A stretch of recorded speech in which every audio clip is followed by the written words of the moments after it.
संग्रामपुर कहकर एक गांव में गरिमा नामक एक गरीब अकेली महिला रहती है, जो गांव में बहुत ही स्वादिष्ट मैगी नूडल्स बेचा करती है। गांव के सभी लोग बड़े ही चाव से उसके हाथों की मैगी खाया करते हैं। क्या बात है, इतने स्वादिष्ट मैगी नूडल्स मैंने अपने जीवन में कभी नहीं खाए हैं। इनमें मैगी मसाला नहीं, कोई अलग सा जादुई मसाला ही मिलाया गया है, जिस कारण इनका स्वाद इतना उम्दा है। क्यों गरिमा बहन? जी नहीं भाई साहब, मैंने कोई जादुई मसाला नहीं बनाया है। मेरे मैगी नूडल्स बनाने का तरीका थोड़ा सा अलग और हटके है, जो कि एकदम खुफिया है, और वो मैं किसी को नहीं बताने वाली।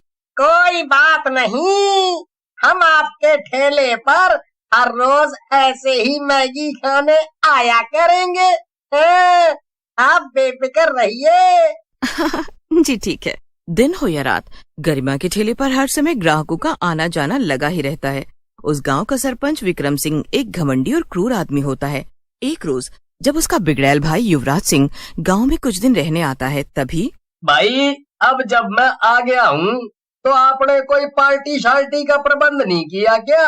अरे छोटे, सारी तैयारी कर रखी है। अब मेरे दोस्त भी आ रहे हैं और फिर हम सारे मिलकर पार्टी करेंगे। हैं? पार्टी की जान तो तू है। अब जब तू आ गया है तो महफिल में रौनक आएगी, रौनक। हमका पीणी है, हमका पीणी है। कुछ देर बाद सरपंच के दोस्त आते हैं और फिर सभी एक साथ मिलकर पार्टी करते हैं। अगले दिन युवराज और विक्रम दोनों भाई गांव में घूम रहे होते हैं। तभी वहाँ पर युवराज की नजर गरिमा पर पड़ती है और वो बस उसे देखते ही रह जाता है। अरे वाह, इतनी ज्यादा खूबसूरत लड़की मैंने आज तक नहीं देखी भाई। ये लड़की देखो। क्या छोटे है? अरे तू ठहरा हमारा भाई, इस गांव के सरपंच का भाई, और तुझे ये 2 कौड़ी की मैगी नूडल्स वाली पसंद आई है। जो भी हो भाई, लेकिन लड़की है बड़ी सुंदर। मैं जाकर बात जरूर करूंगा। दोपहर का समय होने के कारण ठेले पर उस वक्त कोई नहीं होता सिवाय गरिमा के। अरे वाह, क्या खुशबू है मैगी नूडल्स की। भाई मजा ही आ गया कती। जब खुशबू ही इतनी बेहतरीन है तो स्वाद कैसा होगा? यूं सही कहा ना? जी भाई साहब। अरे रे, मैं तुम्हारा भाईजान बनने नहीं, पति बनने आया हूँ। पहली नजर वाला प्यार हो गया तुमसे। चलो अब हमारे साथ प्यार चालो। क्या? ये आप क्या कह रहे हैं? अरे हिंदी समझना आती क्या तुझे? अरे मुझे तू बहुत पसंद आ चुकी है और अब तू मेरी बीवी बनेगी। नहीं नहीं नहीं, ये नहीं हो सकता। मुझे मना करने वाली तू होती कौन है रे? तू जानती भी है कि मैं कौन हूँ? देखिए, आप होंगे किसी के भी भाई, लेकिन मैं आपसे शादी नहीं कर सकती। मैं कोई ऐरी गैरी लड़की नहीं हूँ, इसलिए चले जाइए आप यहाँ से। के कहा? तेरी इतनी हिम्मत, तू मुझसे जुबान लड़ाकर बात करेगी? अब देख तुझे तो अब मेरे साथ ब्याह रचाना ही होगा, चाहे कुछ भी हो जाए। अगले दिन युवराज अपने आदमियों से कहकर गरिमा को अगवा करता है और वो लोग उसे विक्रम के बंगले पर ले जाते हैं, जहाँ पर मंडप बंधा होता है। छोड़ दो मुझे, छोड़ो। क्यों कर रहे हो मेरे साथ ये जबरदस्ती? नहीं नहीं। चुप हो जा अब, और अब तुझे मेरे साथ शादी करनी पड़ेगी। चल, वरना मैं आज तुझे गोली मार दूंगा। गरिमा युवराज को चालाकी से धक्का मारती है और वहाँ से भागने लगती है। विक्रम गिरे हुए युवराज को उठाता है और भाग रही गरिमा को गुस्से से आग बबूला हुआ युवराज गोली मार देता है और वो वहीं पर मर जाती है। छोटे, गुस्से में ये क्या कर दिया तूने? अब हम क्या करें? अगर गांव वालों को पता चल गया कि इस गरिमा का खून हमारे हाथों हुआ है तो वो लोग हमें बहुत बुरा मानेंगे।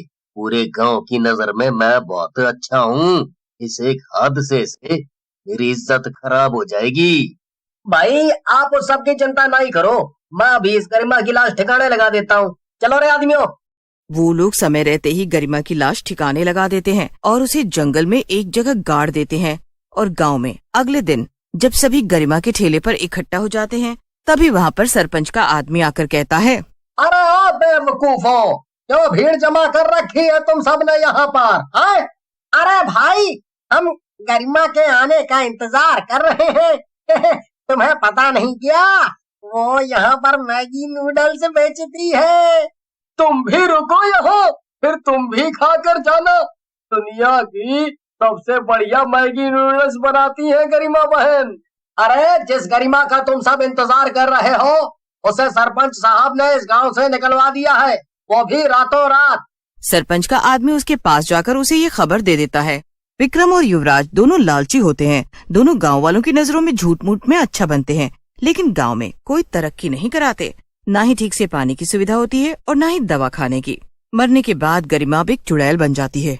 युवराज और उसके भाई विक्रम ने मेरे साथ बहुत गलत किया और अब गांव वालों को ये बताया है कि मैं ही बुरी हूँ। अब देखो तुम दोनों, मैं अपनी मौत का इंतकाम तो तुम दोनों से ही लेकर रहूंगी। इस गांव के लोग बहुत भोले हैं, इसलिए विक्रम की 2 मीठी बातें सुनकर उसे भगवान मान लेते हैं। चुड़ैल गरिमा युवराज और विक्रम के पास जाती है और उन पर वार करने की कोशिश करती है, लेकिन नाकामयाब रहती है। नहीं, इन दोनों ने तो अपने हाथों में सुरक्षा धागा पहना हुआ है, जिस कारण मेरी शक्तियों का इन पर कोई असर नहीं हो रहा है। अब मैं क्या करूं? फिर गरिमा चुड़ैल लोग जाती है और शैतानी पेड़ के पास जाकर महाशक्तियां मांगती है।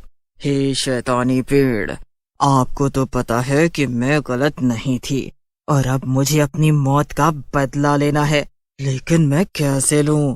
गरिमा, महाशैतानी शक्तियां प्राप्त करने के लिए तुम्हें 50 इंसानों की बलि चढ़ानी होगी, वो भी आने वाली अमावस की रात के पहले। 50 इंसानों की बलि?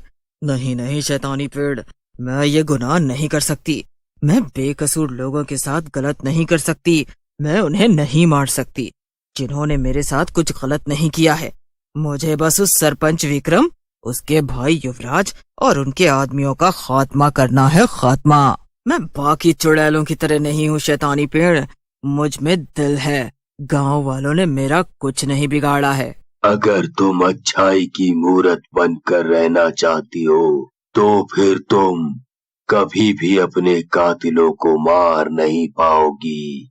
अपने कातिलों का अंत करना है ना तुम्हें?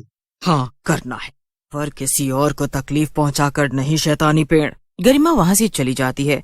वो गांव के मंदिर के बाहर खड़ी होती है, क्योंकि एक चुड़ैल होने के कारण वो मंदिर के भीतर नहीं जा पाती। भगवान जी, मेरा क्या कसूर था? मैं ईमानदारी से पूरी मेहनत से मैगी नूडल्स बेचा करती थी, लेकिन उन दोनों मूर्ख आदमियों ने मुझे मार डाला।